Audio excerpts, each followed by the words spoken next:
Monsieur Tian, en ce qui concerne l'affaire de Huawei, il y a eu un moment où on a l'impression qu'il y a du progrès car le président Trump a déclaré au président Xi pendant du G20 à Osaka qu'il autoriserait les entreprises américaines à continuer à approvisionner Huawei. Mais il y a quelques jours, les choses ont l'air changées car les élus américains ont présenté des projets de loi pour maintenir les restrictions strictes à l'encontre de Huawei. À votre avis, quelles en sont les causes? En fait, il faut oublier que cette guerre commerciale, dite commerciale, a été provoquée unilatéralement par les Américains au nom d'une sorte de guerre contre le plan de développement scientifique et technologique de Chine, appelé à l'époque Fabriqué en Chine 2025. Alors, c'est ça, parce que Huawei est une société technologique qui est le symbole de l'avancement technologique de Chine dans le domaine de la télécommunication. Huawei possède la technologie 5G la plus avancée dans le monde, donc elle est visiblement devenue le symbole d'attaque de la part des États-Unis. Donc Donald Trump, le président des États-Unis, voulait conclure un marché avec la Chine, c'est-à-dire un marché entre céréales, l'achat des céréales contre l'interdiction de sanctions contre Huawei. Mais finalement, la Chine a dit que si vous livrez la sanction, vous délivrez continuellement à délivrer des produits à Huawei, à ce moment-là, on peut acheter des produits américains, on peut reprendre l'achat des produits américains. Parce que selon les derniers sondages, dans plusieurs États producteurs de céréales, surtout de soja, etc., il paraît que l'opinion maintenant est contre Donald Trump, alors que ces États-là étaient électeurs, des grands contributeurs à l'élection de Donald Trump. Donc, Donald Trump est en train de mener une campagne pour sa réélection l'année prochaine, donc ça les inquiète. C'est pour ça qu'il faut absolument que la Chine reprenne l'achat des céréales en provenance des États-Unis pour soulager la pression qui pèse actuellement sur les agriculteurs américains. Mais dans ce cas-là, il faudrait lever la sanction contre Huawei. Mais pour des raisons de politique intérieure... C'était juste un amortissement. Mais pour des raisons carrément de politique intérieure. Le Congrès américain a fait adopter un projet de loi interdisant l'action du président Trump en faveur de la levée de sanctions contre Huawei. Mais Donald Trump étant un bon homme d'affaires, il encourage les entreprises américaines à porter plainte à la justice contre le Congrès américain, disant que c'est contre les contrats commerciaux, parce que ces entreprises américaines ont signé des contrats commerciaux avec Huawei. Donc si ces entreprises ne peuvent plus délivrer des produits à Huawei, elles se sont en infraction au contrat.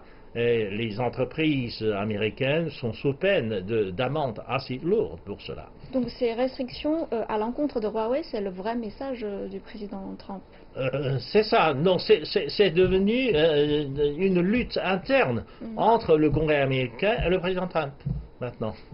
Et à votre avis, la Chine est prête à rendre coup pour coup je ne sais pas, parce que la Chine observe l'évolution de cette politique intérieure aux États-Unis. Si, par exemple, le président Trump tient sa promesse, c'est-à-dire lever la sanction technique contre Huawei, à ce moment-là, la Chine va reprendre l'achat des céréales américaines, j'en suis sûr.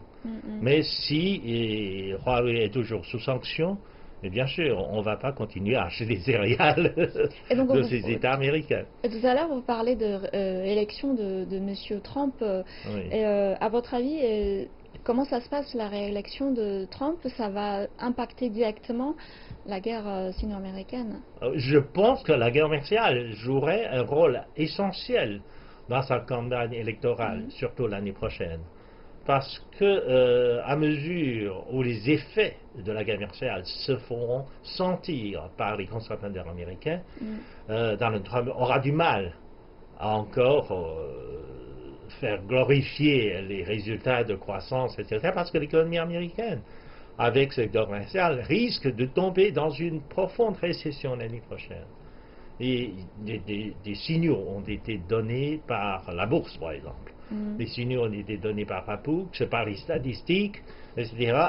Les économistes américaines, successivement, ont lancé des alertes contre la continuation de cette guerre commerciale, en disant que finalement, si la guerre commerciale continue, l'année prochaine, l'économie américaine serait plongée dans une récession plus profonde que toutes les autres récessions, et le degré de la récession sera comparable à celle de la Grande Dépression.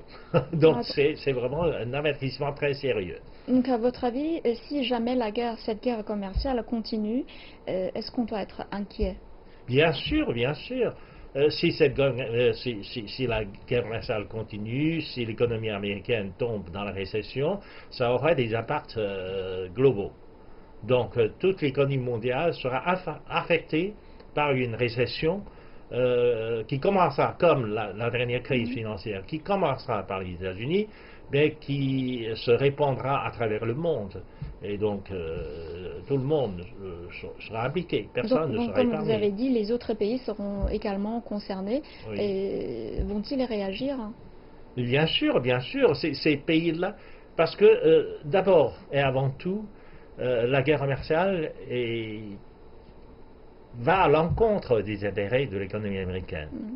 Parce que non seulement il y a le problème de droits de douane, le président Trump menace tous ses partenaires commerciaux avec l'élévation de droits de douane, comme outil de travail, comme arme, etc. Mais dans ce cas-là, les autres partenaires commerciaux, l'Union européenne, le Mexique, le Canada, etc., tous ces pays-là vont essayer de contourner l'obstacle des États-Unis. Donc, il va y avoir de moins en moins de contrats avec les États-Unis parce que les contrats commerciaux signés ne seraient pas respectés. Et dans ce cas-là, les partenaires commerciaux auront des craintes, des inquiétudes vis-à-vis d'un partenaire qui ne respecte pas les règles, du marché, non pas seulement les règles, mais qui ne respecte même pas les contrats commerciaux. Mais dans ce cas-là, ça va être un peu difficile. Et pour l'économie américaine et pour l'économie dans son ensemble. Parce que une espèce de désengagement des États-Unis de l'économie mondiale aurait des impacts sur tous les chaînons de la production globale, ou les chaînons de l'approvisionnement de l'économie mondiale. Et je pense que ce n'est pas une bonne nouvelle. Et je pense, sincèrement, qu'avec l'arrivée de l'année électorale, tout de même la tension se calmera un petit peu. Merci Monsieur Dion pour votre partage. Et rien n'est sûr pour le moment. Reste à savoir qu'est-ce qui va passer sur les consultations à venir. Merci de votre attention.